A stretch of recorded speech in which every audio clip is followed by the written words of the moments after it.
Bonjour à tous.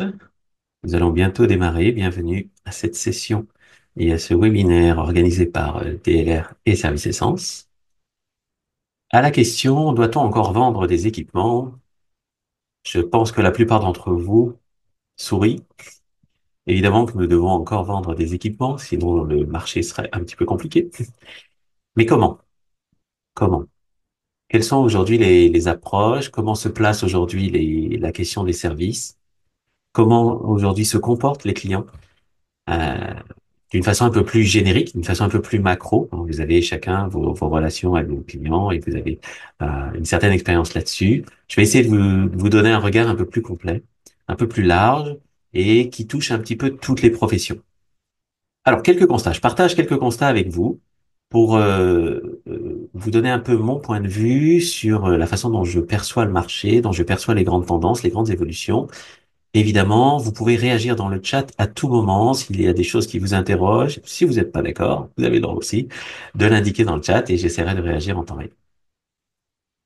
Alors, le premier constat, vous avez tous, je pense, entendu parler de cette terminologie. Nous sommes dans un monde VUCA. Alors, c'est la version française de VUCA. Ça veut dire que nous sommes dans un monde volatile, incertain, complexe, ambigu. Cette terminologie est apparue à la suite d'une grande étude prospective qu'avait lancée l'armée américaine à la fin des années 90. Et ils se sont pas trop trompés. On est bien effectivement dans un monde qui est extrêmement complexe. Aujourd'hui, vous verrez sûrement apparaître de plus en plus une nouvelle terminologie, bannie. En français, ça veut dire fragile, anxiogène, non linéaire et incompréhensible. Alors, je ne suis pas sûr que ce soit une bonne nouvelle, mais nous évoluons dans un monde qui est plus fragile, c'est-à-dire qui demande beaucoup plus de résilience pour les personnes qui le constituent, donc les entreprises. Anxiogène, je pense que j'ai pas besoin de le commenter. Non linéaire dans le sens où les prévisions que nous pouvions faire dans le passé pour projeter vers l'avenir, ça ne marche plus. On ne peut plus réfléchir de cette façon-là. Et de plus en plus incompréhensible, c'est de plus en plus difficile de percevoir des éléments solides qui permettent de réfléchir et de prendre des décisions plus rationnelles. Donc, face à ça, on pourrait dire, en bon chinois, wedgie. Wedgie, ça veut dire que nous sommes en crise. Ok. Plusieurs formes de crise. Pourquoi je choisis cet idéogramme? Parce que dans le monde chinois, le terme crise signifie danger, comme dans la plupart des langues, mais également opportunité. Et ce sont deux idéogrammes dans le même mot. Et je trouve ça intéressant, puisqu'effectivement, les crises nous mettent en danger, ça c'est pas une grande nouveauté, mais elles sont toujours source d'opportunités à condition qu'on les regarde sous un angle un petit peu décalé. Je vous donne également une petite phrase sur laquelle je pense que nous sommes tous d'accord. Un client n'est jamais acquis, définitivement. La fidélité est un combat quotidien. Ce qui est important dans cette phrase, c'est deux choses. La première, c'est que la fidélité d'un client ne dépend pas que du service après-vente ou que des commerciaux. Tous les collaborateurs de l'entreprise sont concernés. Et chaque personne qui a une relation à un moment donné avec un client est concernée par la question de la fidélité. Et deuxièmement, nous sommes dans un monde où les mots ne suffisent plus. Les actes seuls comptent. La façon dont vous annoncez les choses et surtout les promesses que vous tenez, c'est ça qui va aujourd'hui créer de la fidélité et non plus simplement les mots. Ok, c'est une petite entrée en matière. Allons un peu plus loin dans les constats. Quand j'observe les différentes entreprises, que ce soit des fabricants, des distributeurs, des loueurs, quel que soit le positionnement sur le marché, je constate que la pression sur les marges est permanente, ce qui change d'un métier à l'autre, que l'on soit dans le TP, dans la manutention, dans le levage, dans l'agroalimentaire, dans l'emballage, dans l'industrie lourde, dans l'enlèvement de copeaux, quelles que soient les activités, dans l'automatisme, la robotique, le logiciel, on voit une pression sur les marges qui est forte. Ce qui change, c'est la pente. Elle est plus ou moins forte et elle est plus ou moins linéaire. Mais la pression est très forte. Pourquoi? Parce que la concurrence qui vient d'un peu partout aujourd'hui, qui est de plus en plus dure, l'actualité le montre aujourd'hui encore plus, la professionnalisation des acheteurs, la difficulté de se différencier simplement par la technologie, c'est important mais c'est pas suffisant. Donc tout ceci crée de la pression sur les prix. Bien sûr qu'il faut défendre ses marges, mais ça reste très complexe et ça induit des comportements notamment de pression sur les commerciaux qui ne sont pas sains à long terme. En face, quand on regarde les prix pour vendre, les efforts pour vendre, ça demande de plus en plus d'investissement en communication, en marketing, commerciaux évidemment. Ces investissements coûtent de plus en plus cher et donc au milieu, Entre ces deux courbes, on a une espèce de mur où la rentabilité va être extrêmement difficile à trouver. Ce mur est plus ou moins loin selon l'entreprise, selon son secteur d'activité, selon son historique. Mais il existe et il est là devant. Certains l'ont déjà franchi dans les clients que j'ai pu accompagner. Donc, pour sortir de cela, la proposition que je mets en avant, c'est que pour moi, le chemin, c'est d'aller développer des services à forte valeur ajoutée. Donc, j'ai appelé ça en 2012 les services associés aux biens d'équipement, SAVE, pour essayer de simplifier ce terme de SAV et surtout de le faire sortir de son univers technique. Le SAV, ce n'est pas que des personnes techniques qui interviennent avec des outils techniques sur des matériels techniques. Ce n'est pas que ça, loin de là. Il y a toute une multitude, tout un volant de services à associer à l'activité, aux équipements, que l'on soit encore une fois fabricant, distributeur ou loueur. Tout le monde est concerné. Et ce qui évolue, c'est qu'en plus, dans ce cheminement, les opportunités couvrent la RSE, la responsabilité sociale et environnementale des entreprises, est très intéressante pour augmenter le spectre des services potentiels. Donc, on peut faire un tout en un, si on l'appréhende bien. Dernier constat, enfin, avant-dernier constat, pardon. Nous sommes dans un monde de plus en plus complexe, ok, j'ai commencé un peu comme ça. Ce qui fait la complexité et ce qui fait que la courbe de la complexité est exponentielle, déjà, déjà, si nous regardons que les technologies, cette courbe, elle est déjà exponentielle. L'évolution des technologies est extrêmement rapide, ça tout le monde le partage. Et si on rajoute les processus, la réglementation, les contraintes, la déréglementation même parfois, la gestion de la sous-traitance, la gestion de la logistique, et de plus en plus ces derniers temps, l'instabilité du monde, par les différentes crises que nous avons traversées et que nous allons encore traverser, on voit bien que cette complexité, elle n'est pas prête de ralentir. Au contraire, elle l'accélère. En face, les humains que nous sommes, nous avons une certaine capacité à absorber cette complexité, mais pas du tout à la même vitesse. C'est juste impossible. Ok. Il n'y a pas d'humain capable de suivre cette courbe exponentielle. Donc, il y a entre les deux quelque chose que j'ai appelé l'écart d'adoption. Alors, si je vous posais, si nous étions en face à face, je vous poserais la question, qu'est-ce que c'est que l'écart d'adoption pour vous? Et vous auriez peut-être un peu de mal à me répondre parce que c'est pas si simple. Ce que j'appelle l'écart d'adoption, c'est comment je fais, moi, fournisseur d'un équipement technique, technologique ou d'un logiciel. Qu'est-ce que je fais, moi, pour que les clients en face, les utilisateurs, l'exploitent au maximum de leurs possibilités? Et j'ai bien dit leurs possibilités, pas les possibilités de l'équipement ou du logiciel. Les leurs. Cet écart d'adoption, en fait, est né par le fait que, en tant que utilisateur, en tant que ce soit d'ailleurs consommateur, on peut même l'appliquer au B2C, mais je vais rester sur le B2B, que quand je suis utilisateur de quelque chose qui a de la complexité, de la technique, je veux être accompagné. Je ne veux plus faire l'effort d'aller chercher l'information. Combien de vos clients lisent les notices que vous mettez dans vos documents? Très, très peu. Il en existe quelques-uns, mais très, très peu. Donc, la question, c'est qu'est-ce que vous faites, vous, pour comprendre leurs usages, pour savoir de quelles fonctionnalités ils ont besoin réellement. Et quand je dis ça, je parle de chacun des opérateurs et à chaque niveau de l'entreprise cliente. Okay, les besoins d'un directeur d'usine, d'un directeur d'exploitation, d'un chef de chantier ou d'un conducteur sont pas exactement les mêmes. Idem pour l'acheteur, idem pour le dirigeant. Donc, comment je comprends ça? Comment je pose des questions suffisamment pertinentes là-dedans? Et comment ensuite j'applique ça, je transforme cette compréhension-là dans les fonctionnalités que je propose et dans l'ajustement des fonctionnalités par rapport à son contexte, contexte qui lui-même évolue. Donc ça ne s'arrête jamais. Donc en fait, cet écart d'adoption fonctionne et si je suis très axé, très centré sur la compréhension des usages des différents intervenants chez mon client ou chez mes clients. Oui, donc on a besoin d'avoir un certain lien direct avec les clients. On a besoin d'avoir une certaine structuration d'approche commercialement, en termes de services, pour aller chercher tout ça et construire des offres qui soient plus pertinentes. Cet espace d'écart d'adoption est un espace immense d'innovation servicielle et d'innovation dont les clients seront friands puisque ça s'appuie sur leurs usages et sur les épines qui les travaillent tous les jours qu'on va essayer d'enlever. Très bien. Dernier constat, et je pense que vous serez tous d'accord avec moi, vos clients sont de plus en plus exigeants. Ok, c'est pas une grande nouveauté. Ce qui est en train d'évoluer et qui est peut-être de plus en plus fort, c'est que l'escalade est extrêmement rapide. Quand un client n'est pas content, il se contente pas d'appeler son commercial pour dire, écoute, je suis pas content, il faut que tu fasses quelque chose. Très vite. S'il n'a pas une réponse immédiate, il escalade et c'est un petit peu la publicité que vous avez, dont vous vous souviendrez peut-être. C'est le client qui rentre dans l'agence et qui dit, passez-moi le directeur. Ou appelez-moi directeur. Ok. Alors, du coup, si nous voulons vraiment développer une relation pérenne et fidélisante avec les clients, il faut vraiment s'interroger sur ce qu'est réellement un bon service client, un excellent service client. Un service client aujourd'hui ne peut pas être médiocre. Il peut pas juste être fonctionnel. Ça ne suffit absolument pas. Donc, si vous voulez, vous pouvez mettre quelques mots-clés dans le chat, si ça vous inspire quelque chose, la réponse à cette question. Je vous laisse quelques secondes.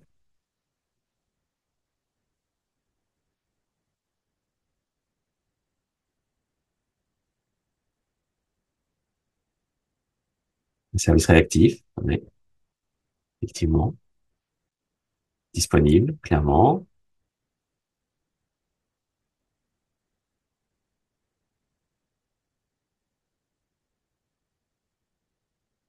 Réactif, disponible. OK. Simple d'accès, oui.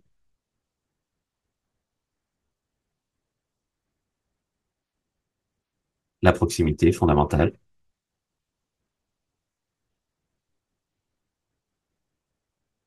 Efficace, certainement. De l'écoute, bien sûr. Capable d'apporter des réponses. Professionnel, certainement aussi.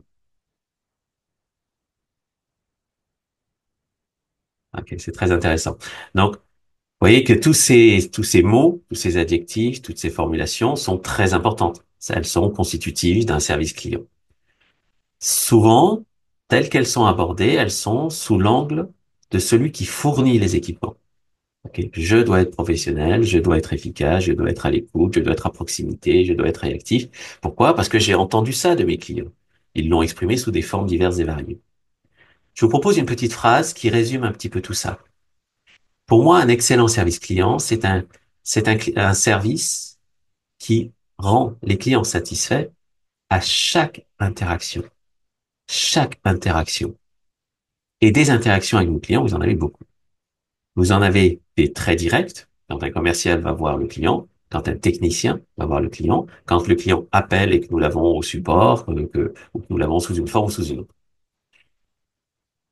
Mais ça veut dire que donc, vous avez tout un tas de personnes qui sont en contact avec vos clients, pas seulement les commerciaux, pas seulement les techniciens, pas seulement le support, et qui ont aussi un rôle à jouer.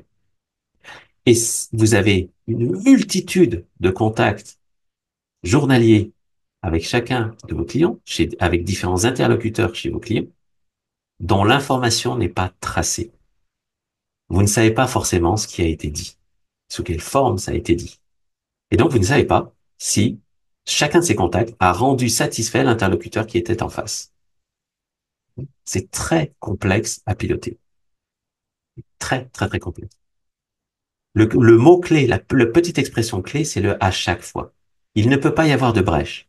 Chaque fois qu'un client ressent une petite forme d'insatisfaction à un moment donné, c'est une brèche dans la fidélisation.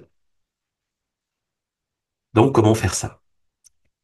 Alors, pour vous donner quelques pistes de réflexion et commencer à rentrer dans le concret de comment on peut avancer, une grande étude a été faite sur l'ensemble des métiers technologiques, techniques et technologiques. Ici, on parle de comment un client est satisfait quand il utilise quelque chose de technique ou de technologique à travers le monde. Et il y a huit leviers qui en sont ressortis. Et ces leviers sont l'expression des clients. C'est pas des suppositions, c'est ce que les clients ont dit. Le premier levier, c'est de réparer, de résoudre du premier coup. OK? Résoudre mon problème du premier coup. Je vous contacte, que ce soit au téléphone, en visio, à distance, que vous veniez chez moi, vous résolvez le problème dès la première fois. Or, c'est très complexe à faire. Très, très, très complexe, puisque ça veut dire que j'ai la bonne personne, qui a le bon niveau de compétence, qui a les bons outils, de diagnostic ou d'intervention, qui a les pièces éventuelles, les consommables ou les pièces nécessaires, les bonnes, qui a fait un diagnostic qui est pertinent, qui est le bon tout de suite et qui va tout faire en une seule fois. On voit bien que c'est extrêmement complexe à faire. Extrêmement complexe. Ça arrive, hein, quelquefois. Et dans certains métiers, on y arrive même très souvent. À 50, 60, 70% des cas, on y arrive. Sauf que les clients attendent 100%. Donc, comment on tend vers ça? Et c'est le premier élément qui rend les clients satisfaits quand ils ont une problématique. Deuxième élément, communiquer avec le client avant, pendant et après. Le avant est très facile. Vous le faites quasiment tout le temps. OK? On essaie de comprendre quels sont les besoins des clients pour leur apporter la meilleure solution. Ça, c'est simple. Le pendant commence déjà à être un petit peu plus délicat. OK? Est-ce que pendant une intervention, pendant un accompagnement, pendant la démarche commerciale, on a une communication régulière et c'est nous qui allons vers lui et non pas lui qui vient nous relancer pour nous demander où nous en sommes, où nous en sommes du dernier devis, où nous en sommes de l'intervention en cours, où nous en sommes de la livraison qui a été promise il y a une semaine. OK? Pourquoi? Parce que nous sommes dans un monde qui a, qui est fortement influencé par Amazon. Je cite Amazon, il y en a d'autres sur le marché, mais Amazon est assez signifiant parce que, un, présent internationalement, et deux, très, très moteur. Amazon nous habitue en tant que consommateurs, un, à avoir accès à tout ce que l'on cherche facilement, deux, à avoir un acte d'achat extrêmement facile à faire, et trois, à toujours être informé de ce qui se passe, tout le temps, en temps réel, de ne jamais avoir besoin d'aller chercher l'information. Eh bien, les consommateurs que nous sommes, nous nous retrouvons en entreprise et nous avons le même niveau d'exigence, le même besoin d'instantanéité et d'information qui vient vers nous. Donc, le pendant est pas si simple. Et je rajouterais que, par exemple, sur une intervention, est-ce que chacun de vos techniciens dit ce qu'il doit dire de la bonne manière au bon moment?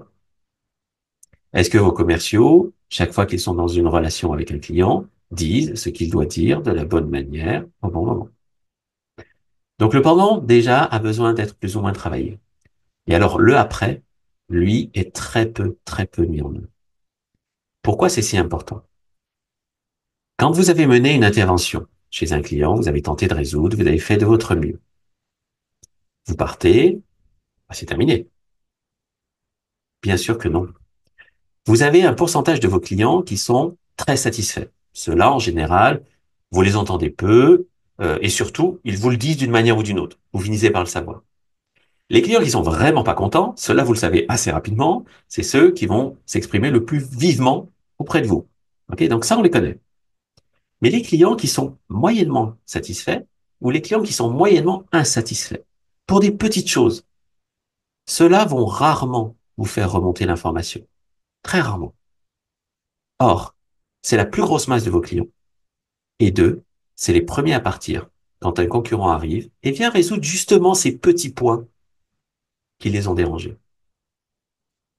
Donc, la question, c'est qu'est-ce que vous mettez en œuvre pour systématiquement aller vérifier comment ça se passe chez votre client après, après la vente, après l'installation, après le dernier préventif, après le dernier dépannage. C'est à vous d'aller voir. C'est à vous d'aller poser des questions systématiquement. C'est à ce moment-là que vous allez détecter les petites insatisfactions sur lesquelles vous allez pouvoir réagir tout de suite, ou en tout cas tenter de réagir tout de suite. Donc ça, c'est le communiqué avant, pendant et après. C'est le deuxième élément qui rend les clients satisfaits. Troisième élément, respecter vos promesses et être là au moment promis. Alors vous allez me dire, Laurent, on est des professionnels, bien sûr que nous respectons nos promesses. Le sujet n'est pas tout à fait là. Ce qui a changé sur les 10, 15 dernières années, c'est que tout ce que vous dites est une promesse. Tout ce que vous écrivez est une promesse. Vous n'avez plus besoin de dire, entre guillemets, j'aurais craché pour que ce soit une promesse. Tout ce que vous dites, tout ce que vous écrivez est une promesse. Ce que vous avez mis sur votre site Internet, ce sont des promesses. Tout ce que vous avez écrit sur votre proposition commerciale, ce sont des promesses. Tout ce que vos assistants, vos commerciaux, vos techniciens, vos personnes au support disent à un client, ce sont des promesses. Tout, l'intégralité des phrases. Or, si nous n'avons pas conscience en tant que collaborateurs que tout ce que nous disons est une promesse, Nous n'allons pas donc tout faire pour tenir ce que nous avons dit, puisque nous n'en avons pas conscience. Et c'est cela qu'attendent les clients quand ils disent respectez vos promesses. Tout petit exemple, vous dites à un client, on va vous livrer cette pièce d'ici 2 à 5 jours. 2 jours après, le client vous rappelle en disant, tu m'avais promis la pièce dans 2 jours. Ah non, je t'ai dit 2 à 5. Non, non, tu m'as dit 2 jours. Tout ce que vous dites est une promesse. Quatrième élément, et c'est la bonne nouvelle de cette étude, c'est que les coûts soient raisonnables. C'est pas que ce soit pas cher. Alors certains, peut-être autour de la table, vont me dire, oui, mais attends, Laurent, nous, on a des pressions sur les prix et c'est du pas cher qu'ils veulent. OK. C'est pas tout à fait ça. Dans la notion de raisonnable, il y a la notion de valeur. Si je perçois la valeur de ce que vous me vendez, je vais jauger si vos coûts sont raisonnables ou pas. Si je ne perçois aucune valeur, 1 euro, c'est trop cher. C'est bien une question de perception de valeur. Qu'est-ce que vous avez mis en œuvre au moment, dans votre processus commercial, dans votre processus de service client, dans vos documentations? Qu'est-ce que vous avez mis en œuvre pour démontrer la valeur de vos produits, de vos services, de vos actions, de vos compétences, de vos processus? Qu'est-ce que vous avez mis en œuvre pour prouver ces éléments de valeur? Tout l'enjeu est là. Toutes les discussions sur le prix, on vient souvent me voir, je forme des commerciaux, je forme aussi des équipes techniques ou des managers sur ces questions-là. Comment on fait pour défendre, faire en sorte que les clients acceptent des augmentations. On est dans un monde où on va avoir du mal à ne pas aller chercher et à ne pas avoir défendre des augmentations. Pendant le Covid, j'ai accompagné pas mal de clients sur la question de comment je vais défendre stratégiquement des augmentations. Eh bien, parmi les éléments de réponse, il y a comment je démontre la valeur de ce que je produis. La difficulté, c'est que c'est plus compliqué de le démontrer en période de crise. Il faut l'avoir fait avant. C'est tout un processus de long terme qu'il faut avoir mis en œuvre pour démontrer tout le temps la valeur que nous produisons chez un client. Avec une deuxième difficulté qui vient s'ajouter, c'est que la valeur est une question de perception.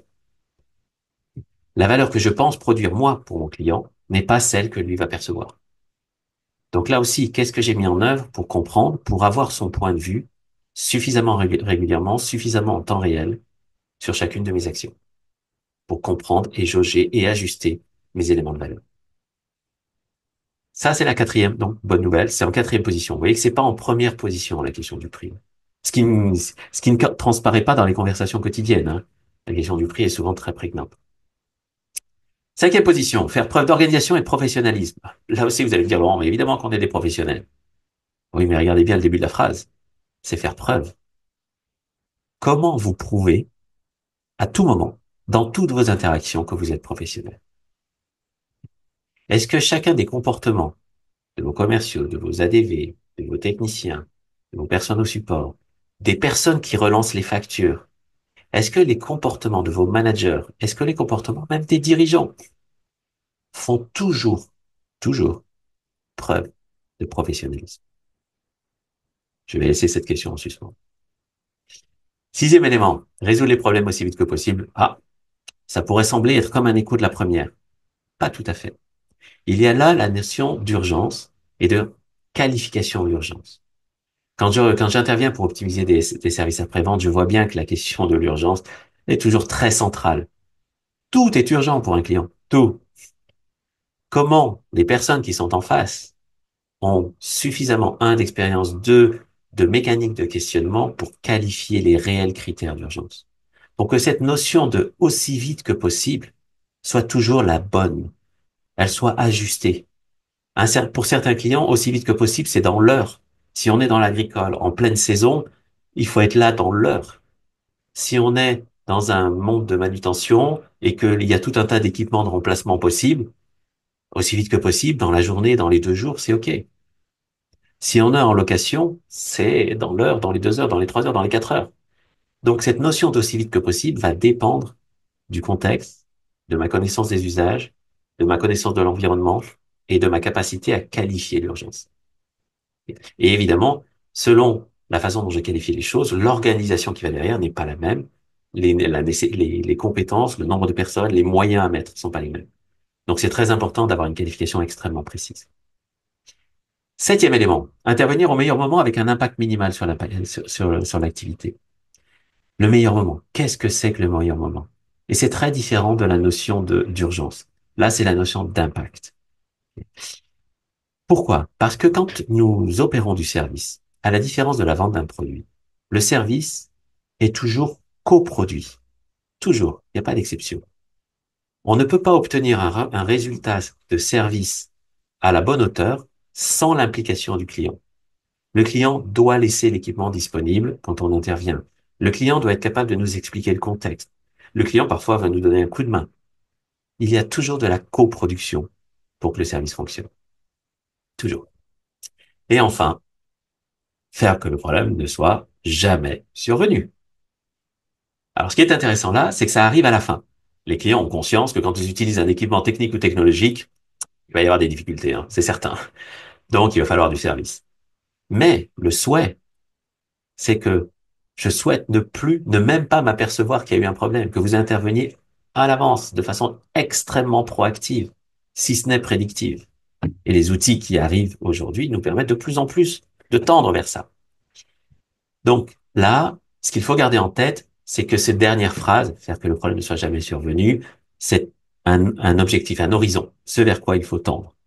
Et comment on se structure selon là où nous en sommes aujourd'hui pour tendre vers ça, aussi bien dans les technologies qu'on développe que dans les services que l'on met en place, que dans les processus et l'organisation qu'on met en œuvre. Et les technologies, bien sûr, qu'on inclut.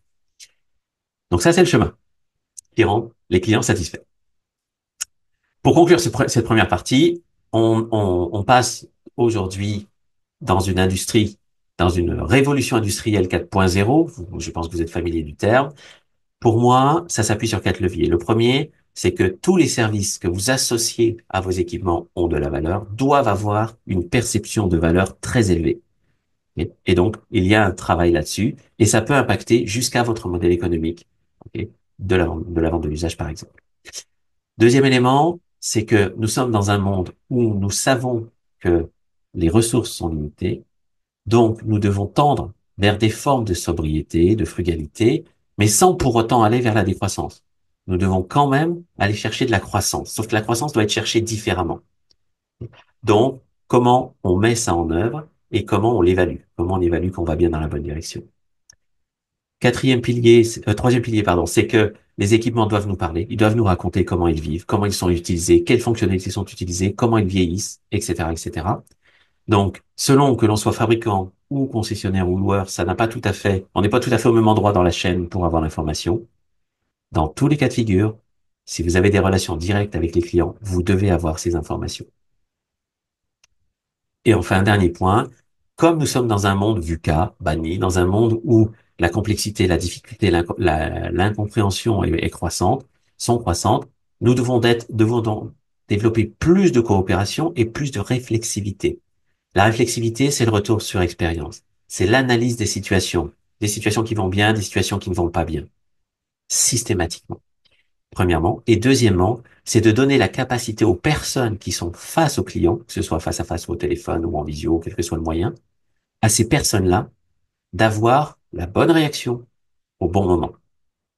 Ok. Donc, il faut leur donner ce niveau-là d'autonomie et d'agilité. Et ça implique une mécanique de management, une montée en compétences, une compréhension des enjeux qui doivent être tous à la bonne hauteur. Très bien.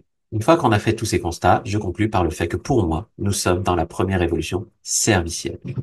Et cette quatrième révolution industrielle, finalement, est une première révolution servicielle. Vous êtes tous des entreprises de services. Tous. Quel que soit votre métier. Quelle que soit votre technicité. Très bien. Alors, comment on fait tout ça? Comment on avance là-dedans? OK? Les clients veulent vivre une expérience qualitative. La difficulté, j'ai trouvé ce petit dessin de fixe très parlant. OK? Le client qui dit, bah, moi, j'ai besoin de ça. Et le commercial, ou en tout cas celui qui est en face, qui répond, ça sert à rien, la preuve, on ne sait pas le faire. Je le dis souvent sous une autre forme quand j'interviens. Je dis souvent que quand nous avons des solutions en forme de marteau, nous voyons tous les problèmes en forme de clou. Nous avons un prisme de lecture qui est très, très, très marqué par ce que nous proposons. Et nous avons tendance à poser des questions qui sont liées à ce prisme.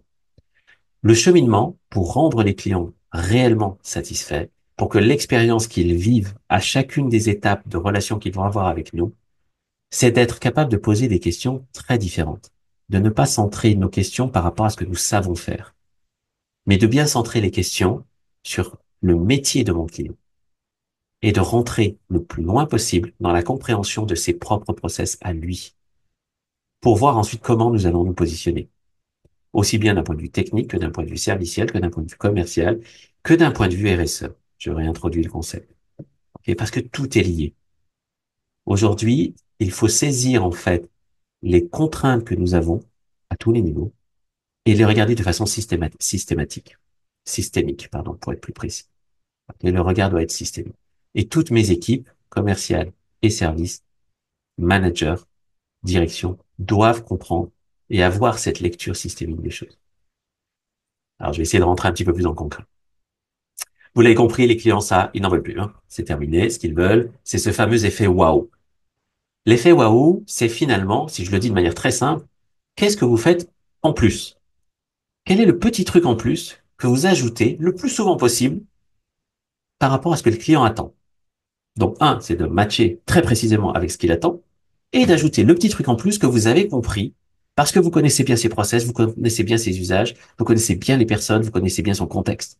Donc, vous êtes capable d'ajouter le petit truc en plus. Je vous mets cette petite phrase en bas de Maya Angelou qui dit que les gens oublieront ce que vous avez dit, ils oublieront ce que vous avez fait, mais ils n'oublieront jamais ce que vous leur avez fait ressentir. Nous sommes des animaux sociaux, nous sommes des animaux émotionnels. L'intelligence émotionnelle doit venir compléter l'intelligence logique, plus toutes les autres formes d'intelligence. On pourra développer ça un peu plus tard. Et donc, c'est devenu essentiel. Aujourd'hui, on ne peut plus passer à côté. C'est ça l'effet waouh, pour le simplifier. OK. Alors, comment on fait tout ça? Comment on y va? D'abord, il faut que le client soit réellement au centre de votre stratégie. La plupart des entreprises que je rencontre me disent, bien sûr, Laurent, le client est, pour nous, il est au centre, il est central.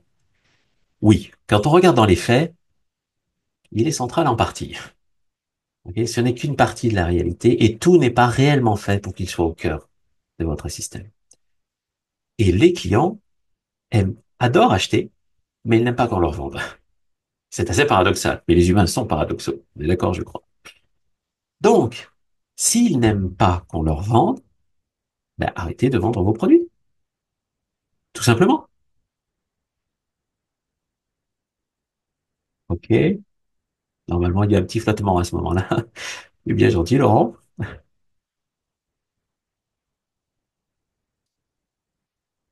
Ah, alors pardon, j'ai un petit message là, qui dit que est-ce que vous voyez tous ma présentation? Parce que j'ai Hervé qui me dit qu'il voit que mon visage. Ah oui, ok. Ok, donc Hervé, ça doit être dans ton paramétrage. Ok. Quand tu regardes en haut sur Zoom, il y a un petit, tout en haut sur la barre en haut, il y a affiché et tu verras là, normalement, tu dois pouvoir arriver ça. Ok, ça marche, c'est corrigé.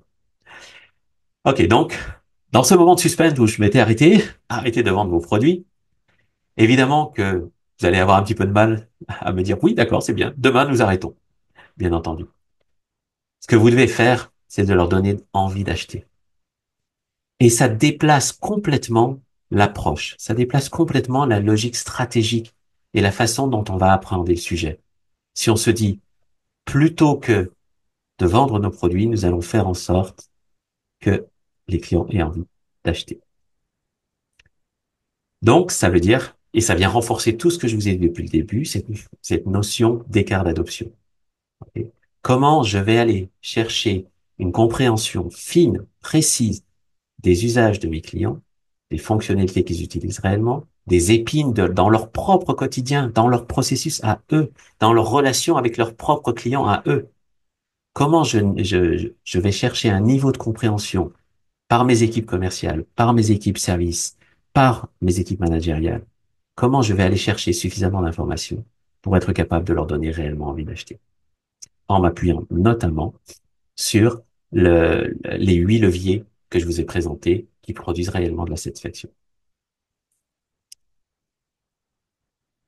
Est-ce que vous avez une conversation suffisamment approfondie avec chacun de vos clients au niveau stratégique.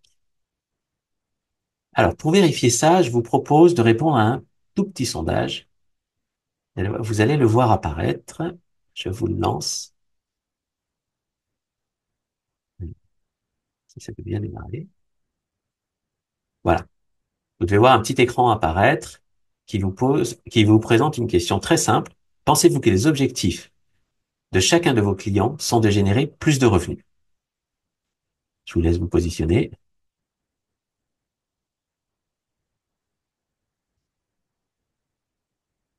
Et c'est assez mitigé entre les trois réponses.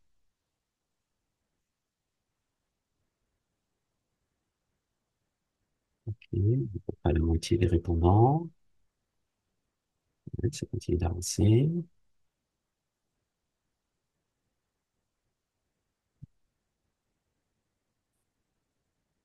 Et je vous laisse encore quelques secondes. Allez-y, réagissez.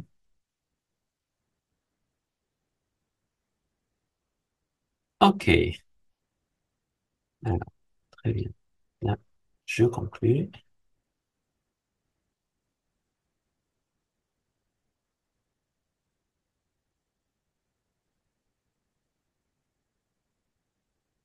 Et je vous partage les résultats.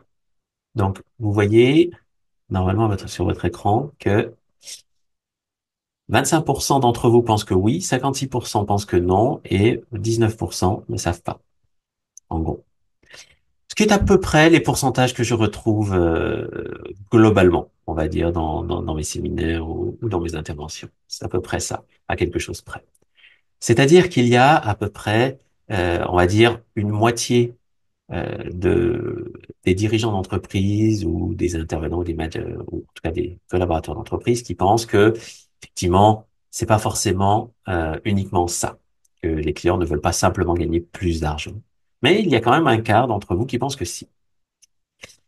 La question que je vous pose, c'est finalement, est-ce que si la stratégie de vos clients n'était pas de gagner plus, mais simplement de réduire certains coûts, simplement de réduire certains volumes, parce qu'eux-mêmes étant pris dans leurs obligations, leurs propres obligations RSE, leurs propres obligations de devoir respecter un certain nombre de nouvelles normes.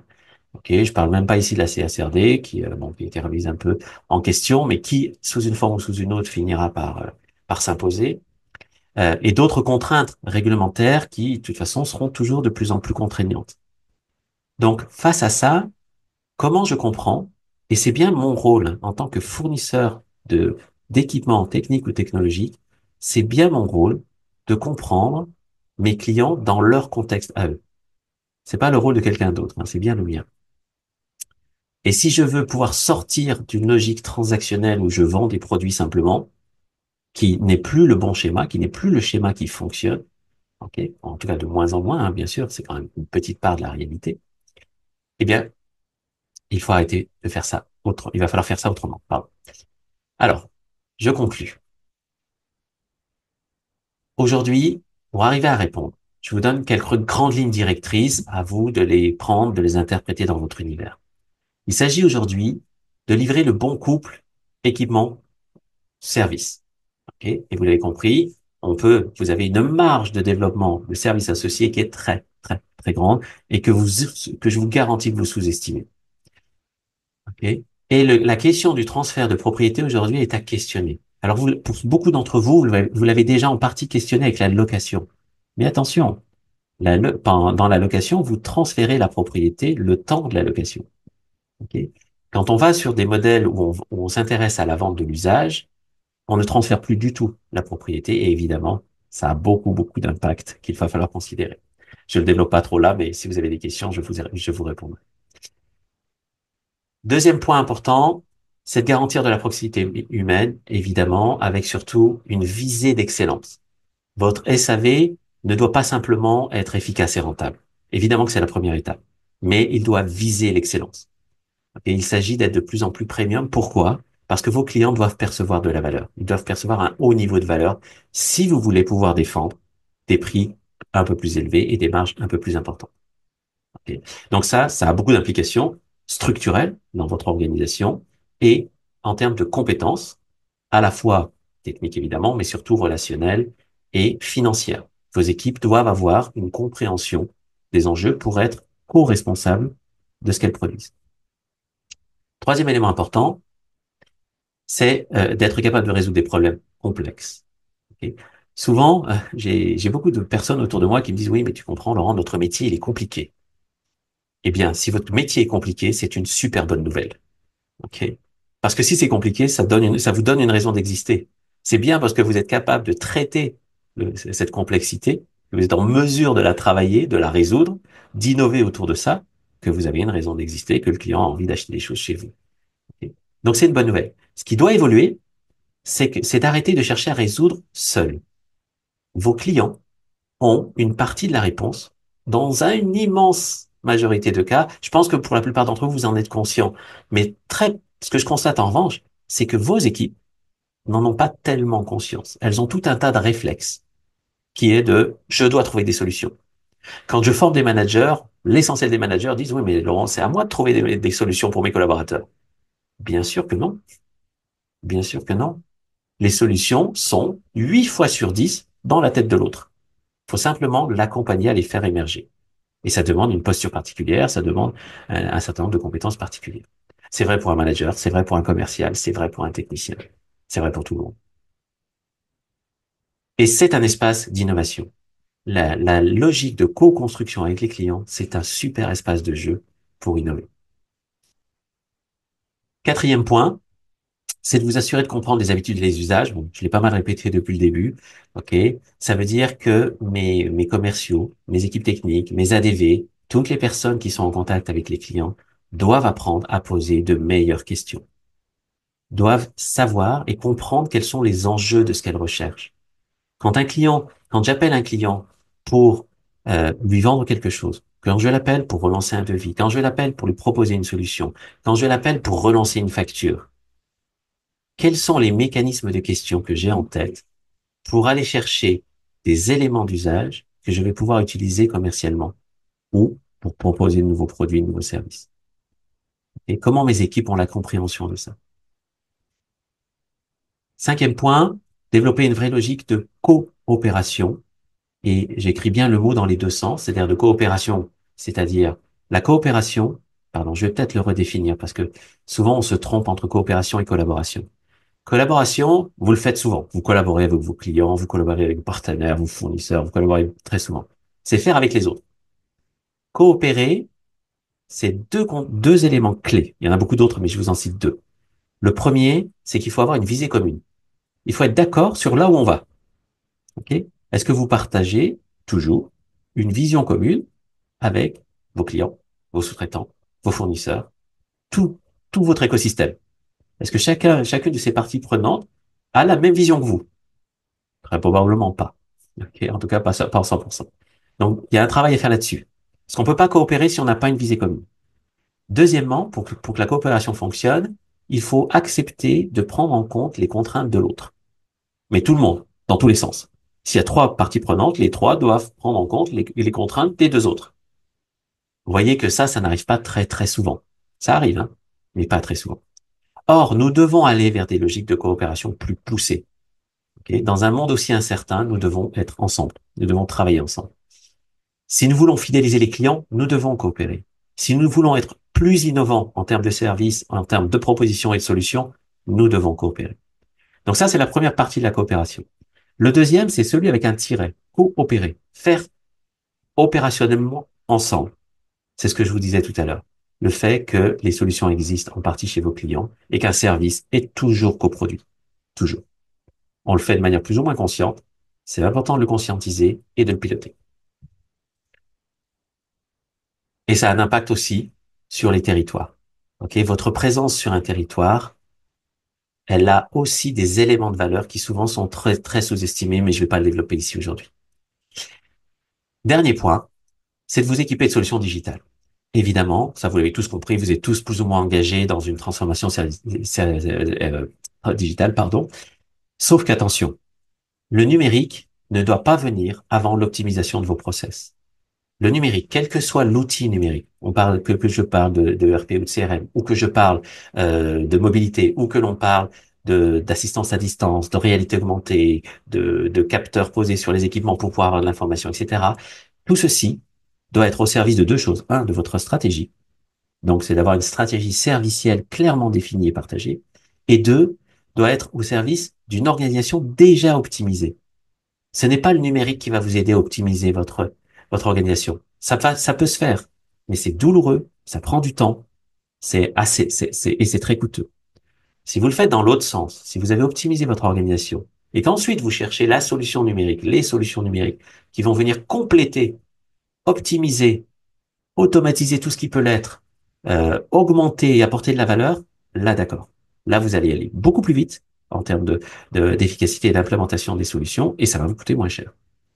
Donc, il y a un réel intérêt à bien regarder les choses dans le bon sens. Ok. Donc, évidemment, dans l'activité que je propose, je travaille sur tous ces sujets. Je serai toujours ravi de pouvoir répondre sur les questions que vous posez autour de tous ces points. Pour conclure, je vous livre quelques réflexions, des petites questions que je vous conseille d'emporter avec vous. Vouloir mieux réaliser un service ne concerne pas toujours les clients. Ok. C'est une vision interne. Je fais tel service, je voudrais mieux le faire. Ok. Est-ce que c'est ce dont les clients ont réellement besoin? Pour être très concret, quand j'aide des entreprises à réfléchir sur la question des contrats de service, des contrats de prestation, ce que j'observe dans plus de 90% des cas, c'est que les entreprises ont mis en place des contrats qu'elles savent faire, des contrats qu'elles savent faire, pas des contrats dont les clients ont besoin. Donc évidemment que c'est difficile de vendre des contrats dans ces conditions-là. Quel a été le travail qui a été fait? Quelle a été la logique de co-construction? Quelle a été l'approche et la compréhension des usages pour faire en sorte de construire des contrats de prestation qui correspondent à des vrais besoins? Parce que les contrats, quand ils correspondent à des vrais besoins, ils se vendent très facilement, relativement facilement. Ok, je nuance un peu. Euh, alors que quand on a construit des contrats qu'on sait faire, eh bien, on a énormément de mal. Donc, on met de la pression sur nos commerciaux ou sur nos équipes techniques pour dire, allez, il faut pousser du contrat, il faut vendre du contrat, parce que vous avez tous compris que le contrat, en tout cas, je l'espère, que le contrat, c'est le seul moyen d'avoir des clients fidèles. En tout cas, de le piloter. Un client fidèle est un client sous contrat. Quelle que soit la forme du contrat. Il y a plein de variations. Il y a des dizaines et des dizaines de possibilités de variations sur des logiques contractuelles. Donc ça, c'est le premier point. Petite réflexion, je vous dis. Deuxième réflexion que je vous invite à mener, c'est que la vente d'un nouveau service ne peut être un succès que si ce service résout un vrai problème. Ok, un vrai problème. Et que votre client l'a reconnu comme étant un vrai problème. Donc, qu'est-ce que nous faisons, nous, au quotidien, pour que nos clients reconnaissent les vrais problèmes qu'ils ont? Et ayant discuté avec beaucoup de commerciaux, c'est pas si simple que ça. Mais ça se travaille. Troisième point, troisième réflexion que je vous invite à partager, c'est qu'évidemment, vous avez compris, hein, on doit accompagner nos clients, vous le faites déjà pas mal, mais on doit les accompagner dans la compréhension de leurs problèmes réels, ok, et surtout de ce qu'ils perdent, de ce que ça leur fait perdre. La bonne question, c'est pas est-ce que vous voulez ma solution? La bonne question, c'est qu'est-ce que ça vous coûte de ne pas prendre ma solution? C'est ça la bonne question. Évidemment, elle se décline de plein de manières, et là aussi, il y a un petit peu de travail autour. Quatrième réflexion, dans la notion de création de valeur, la valeur se déplace de plus en plus dans la relation avec celui qui maîtrise les données, celui qui a le contact direct avec le client. Et ça, c'est très, très important quand on est concessionnaire ou loueur. Parce que l'ensemble des fabricants, aujourd'hui, cherchent, et ce n'est pas vrai que dans vos métiers, c'est vrai dans tous les métiers industriels que j'ai pu côtoyer, et j'en ai côtoyé énormément. Tous les fabricants cherchent à avoir un contact direct avec les clients finaux, cherchent à finaliser des relations contractuelles avec les clients finaux. Pourquoi? Parce que c'est le service qui génère la marge, donc c'est le lien direct avec le client qui génère la marge. Or, quand on est concessionnaire, loueur d'équipement, vous avez le contact avec le client final. Qu'est-ce que vous mettez en œuvre pour le soigner, le renforcer, lui donner encore plus de valeur pour devenir incontournable face à des fabricants qui cherchent à vous contourner? Donc, il y a un travail là aussi stratégique, une réflexion stratégique de positionnement et de mise en œuvre à travailler. Et enfin, dernière réflexion que je vous invite à vous poser. Est-ce que vous êtes prêt à démarrer à un moment donné une trajectoire vers la vente de l'usage, vers beaucoup, beaucoup plus de coopération pour aligner réellement et durablement vos intérêts avec ceux de vos clients? Celle-ci sera la dernière question que je laisserai en suspens pour conclure ce webinaire. Je vous remercie et je vous invite à poser vos questions dans le chat si vous en avez. Ok. Pour tous ceux qui souhaitent recevoir la présentation, sachez elle va être mise en ligne sur la web TV du DLR. Et si vous souhaitez avoir un support papier, mettez-moi simplement votre adresse email dans le chat et je vous le ferai parvenir. La parole est à vous. Comme nous ne sommes pas très très nombreux, si vous le souhaitez, vous pouvez ouvrir votre micro et ou faire un commentaire en live. Ok, j'organiserai ça.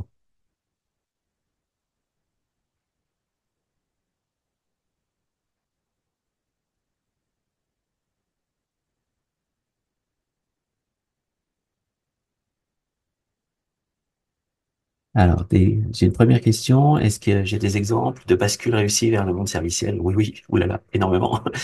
Euh, alors, je vais essayer d'en prendre un ou deux. Je vais vous prendre un exemple très industriel. J'ai un de mes clients que j'ai accompagné qui fabrique des machines pour découper des fromages et les emballer.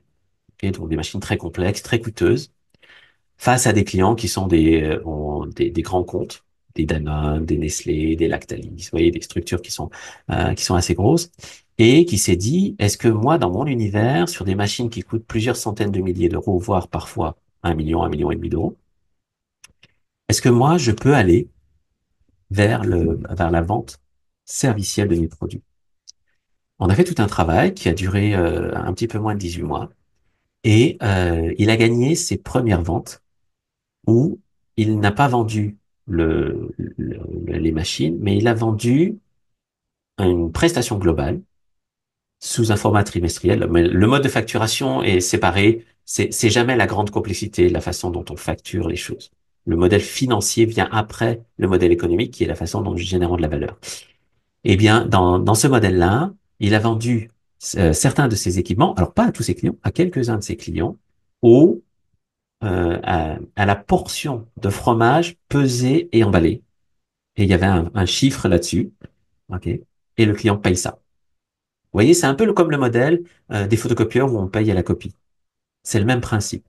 Ce qui est difficile, c'est qu'en fonction de chacun des métiers, il faut trouver la bonne unité d'œuvre, la bonne façon de l'appréhender, les bonnes questions qu'elle répond. Il y a un processus, hein, ça se fait pas en deux coups de cuillère à peau. Donc il y a un vrai investissement à mettre, mais c'est quelque chose qui fonctionne bien dans des univers où on pourrait même pas imaginer que ce soit possible. Donc ça, c'est pour vous donner un exemple très très industriel. Euh, dans un autre univers, dans un univers alors un peu plus de manutention là, qui vous concerne un peu plus. Je vous dirai pas quel est le client, mais là aussi, le job. Alors on n'a pas fait une vente spécifiquement de l'usage, mais on a augmenté le nombre de services rattachés au produit et on a packagé ça dans un modèle financier.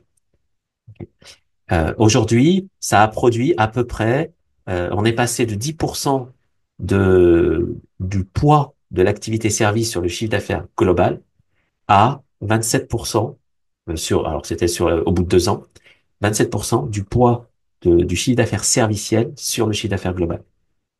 Ok. Vous voyez, donc le gap est important, hein. On peut gagner des parts de marché significatives, sachant que dans les services, les marges sont bien plus importantes. Ok. Donc c'est bien, une fois que c'est optimisé, évidemment. Donc c'est bien plus intéressant. Pour vous donner aussi un dernier chiffre, une dernière proportion, pour moi, de mon expérience et des différents métiers que j'ai croisés, un bon équilibre, une entreprise pour moi va être dans le succès et dans la pérennité si elle arrive à avoir entre 30 et 60% de son chiffre d'affaires réalisé par de la prestation servicielle associée à des équipements. Entre 30 et 60%. Si vous êtes en dessous, c'est que vous avez de la marge de progression. Je regarde s'il y a d'autres questions. Ok, donc j'ai bien vos adresses mail pour qui je vous enverrai les supports. Alors, ah oui, combien de temps pour entamer une telle réflexion en partant de zéro? Alors, il y a, je vais vous donner, on va dire, pour faire simple, trois grandes étapes. La première étape est de poser la stratégie service. Donc ça, c'est un travail qui se fait, alors quand j'accompagne ce type de réflexion, ça se fait sur une journée et demie à 2 jours, où on va impliquer toutes les personnes qui sont concernées. Alors ça va dépendre de la taille de l'entreprise, de sa structure, mais je vous aiderai à choisir. Et on va faire un travail pour poser une stratégie servicielle claire, ok, et construite de telle manière qu'elle va être partagée parce que c'est le point clé. Vous avez la capacité à construire de la stratégie, j'en doute pas une seconde. Faire en sorte qu'elle soit partagée, c'est un petit poil plus complexe. S'assurer qu'elle soit réellement partagée, alors ça carrément, c'est assez rare. Donc ça, c'est un premier point. En tout cas, dès le début, hein, j'entends. Ça, c'est la première étape. La deuxième étape, ça va être de regarder l'existant. L'objectif, toujours, c'est de partir du déjà là. Parce que dans tout ce que j'ai expliqué, il y a des parties, vous avez des éléments qui sont déjà là. On n'est jamais à zéro. Et donc, c'est déjà de bien comprendre ce déjà-là pour s'appuyer dessus.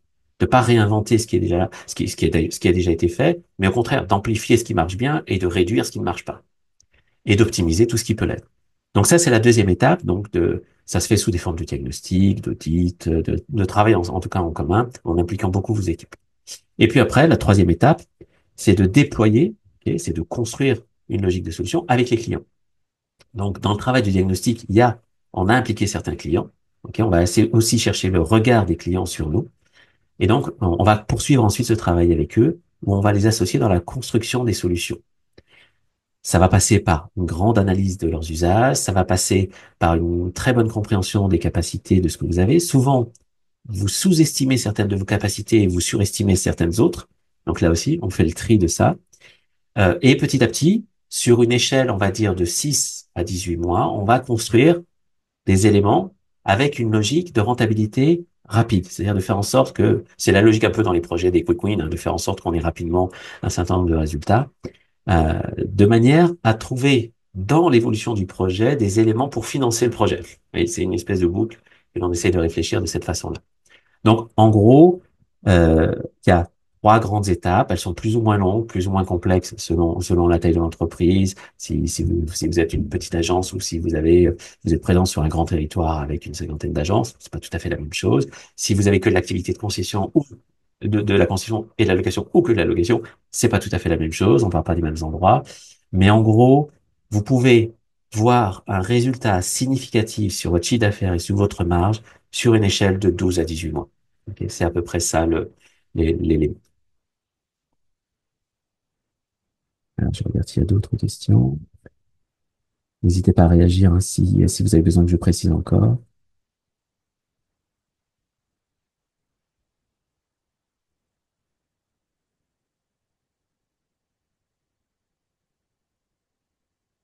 Ok, je- J'ai répondu aux principales questions.